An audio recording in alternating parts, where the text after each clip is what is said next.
हाम्रो चाहिँ बुझाइको लेभल भनेको चाहिँ विश्वविद्यालय अनुदान आयोगबाट प्राप्त भएको अनुदानलाई व्यवस्थापन गर्नका लागि चाहिँ मात्र यो हो भन्ने एक लेभलका मान्छेहरूको बुझाइ त्यो पनि यता कदा चाहिँ भेट्न सुन्न पाइन्छ। त्यसमा चाहिँ अलिकति पीडा लाग्छ, दुःख पनि लाग्छ। तथापि सरले जुन एउटा चाहिँ सुरुवात गर्नुभएको छ, यसलाई म सुरुवातै भन्छु। शान्तिराम सर अब हामीसँग सँगै हुनुहुन्छ।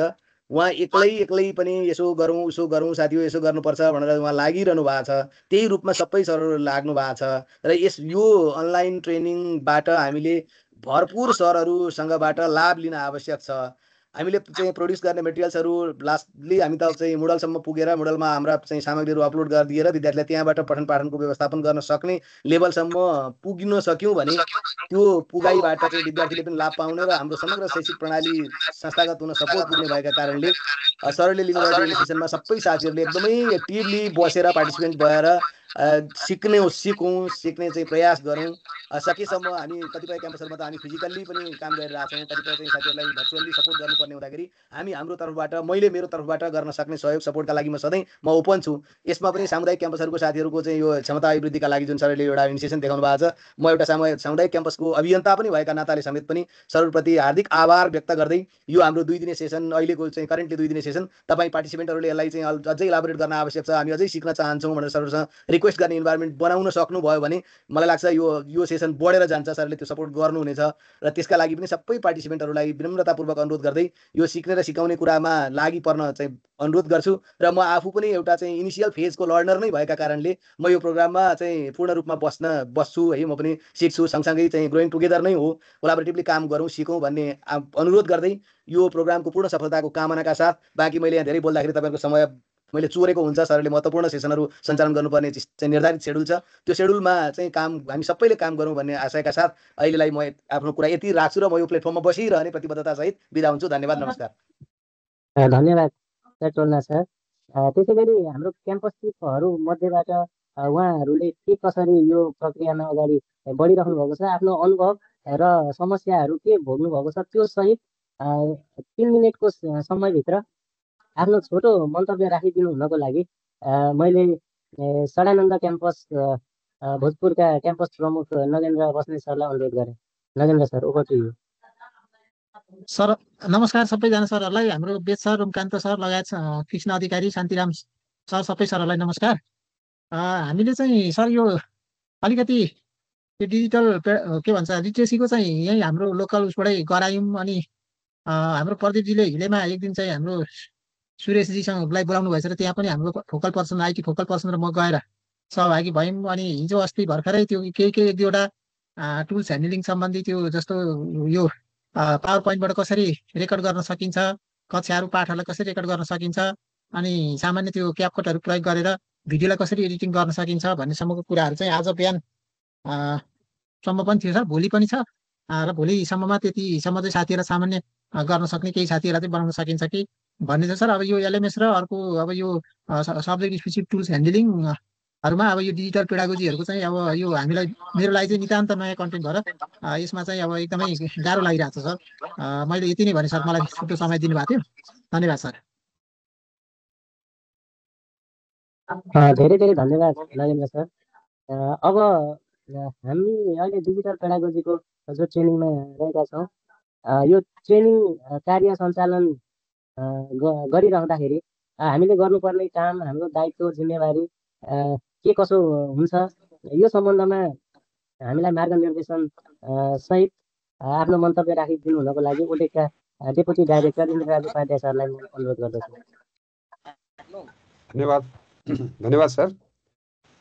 यस ट्रेनिङ कार्यक्रमका अध्यक्षता गरिराख्नु भएको तलनाथ काफ्ले सर, अब मलाई यो मौका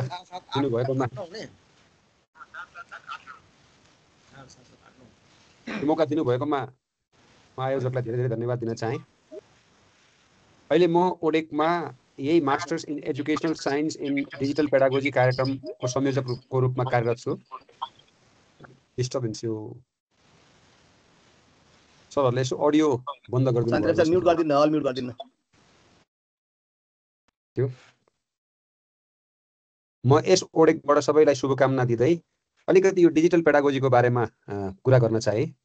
त्रिभुवन विश्वविद्यालयले यो masters of educational science in digital pedagogy कार्यक्रम सञ्चालन गरिरहेको छ, जसमा हाम्रो शान्तिराम दाहाल सर यो कार्यक्रमको पहिलो ब्याचको विद्यार्थी हुनुहुन्छ। अब चाँडै नै उहाँले अब सर्टिफिकेट प्राप्त गर्ने प्रोसेसमा हुनुहुन्छ। उहाँको अब थेसिस मात्रै बाँकी रहेको छ जस्तो लाग्छ मलाई। अहिले 3 जना चाहिँ हाम्रो फेसिलिटेटरमा डाक्टर वेद प्रकाश प्रसाद ढकाल, रोमकान्त सर, कृष्ण प्रसाद अधिकारी सर, उहाँहरू यो करिकुलमको निर्माता, यो करिकुलम को क्रिएसनबाट बनेको छ, जसमा फिनिस एक्सपर्ट र नेपाली प्राध्यापकहरूको कम्बाइन एफोर्टबाट यो कोर्स डेभलप भएको हो। र यसले यो कोर्सको डिमान्ड कहाँबाट आयो भन्दाखेरि यो जुन कोभिडले चाहिँ हामीलाई एउटा लेसन दियो, जसको कारणले यो डिजिटल पेडागोजी, डिजिटल लिटरेसी चाहिँ अहिले 21st सेन्चुरीको युगमा एकदमै इम्पोर्टेन्ट छ भन्ने खालको स्ट्रेस यसले दिएको कारणले यो प्रोजेक्टको कन्सेप्ट डेभलप भयो र हामीले TU र फिनल्यान्डको याम्क र हाम्क युनिभर्सिटीको कोलाबोरेसनमा यो करिकुलम डेभलप गरियो। मेरो सर म्याडमहरूलाई के रिक्वेस्ट छ भने यो डिजिटल पेडागोजीको 2 दिनको ट्रेनिङमा तपाईँहरू सहभागी हुँदै हुनुहुन्छ, एकदमै यसलाई अलिकति टाइम दिएर तपाईँहरूले यो हाम्रो फेसिलिटेटरलाई एकदमै बढीभन्दा बढी क्वेसन सोधेर आफूलाई जति कुरा उहाँहरूले दिन खोज्नुहुन्छ त्यसलाई पर्फेक्टली चाहिँ आफूले चाहिँ भोलि बिहान क्लासमा इम्प्लिमेन्ट गर्न सक्ने गरी लिनुहोस् भन्ने चाहिँ मेरो एकदमै हजुरहरूलाई रिक्वेस्ट छ। यो 2 दिनको डिजिटल पेडागोजी ट्रेनिङमा एकदमै हाइली इङ्गेज भएर वेद सर, रोम सर, कृष्ण सरले जे हजुरहरूलाई दिन खोज्नु भएको छ त्यो एकदमै फुल्ली 100मा 100 नै ग्रहण गर्ने कोसिस गर्नुहोला।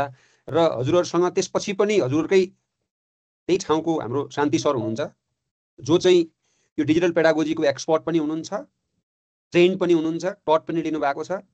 र अब सर्टिफिकेट बुझ्ने बित्तिकै यो फर्स्ट ब्याचका केही साथीहरू, जस्तो बम सरको नाम सुनियो, यहाँ अघि हाम्रो टिकाराम सरको नाम सुनियो, उहाँहरू भनेको सर्टिफाइड डिजिटल पेडागोजीको एक्सपर्ट हुनुहुँदैछ। केही महिनामा उहाँहरूले थेसिस सक्नुहुन्छ र उहाँहरू सर्टिफाइड नै हुनुहुन्छ। र हजुरहरूसँग यस्तो सर्टिफाइड मेन पावर हजुरहरूकै ठाउँमा छ। अहिले विभिन्न क्याम्पसबाट हजुरहरू सहभागी हुनुभएको छ। पछि फेरि पनि हजुरहरूको क्याम्पसमा उहाँहरूलाई इन्भाइट गरेर हजुरहरू पनि सँगै जोडिएर अरू साथीहरूलाई पनि यो डिजिटल पेडागोजी सम्बन्धी नलेज ट्रान्सफर गर्ने काम गर्न हुन म अनुरोध गर्छु।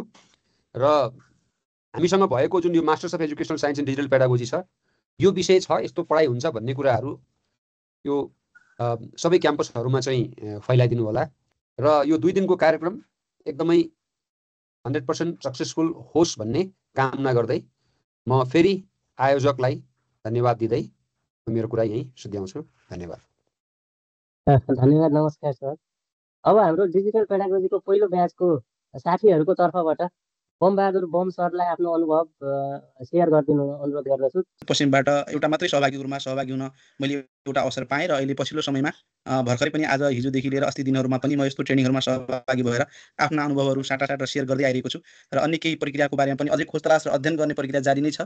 र यो प्रक्रियामा सबै सर म्यामहरूले के गर्न जरुरी छ भने अब जति ट्रेनिङ दियो त्यतिले पुग्यो भन्ने कुरा मनन गर्नु हुँदैन।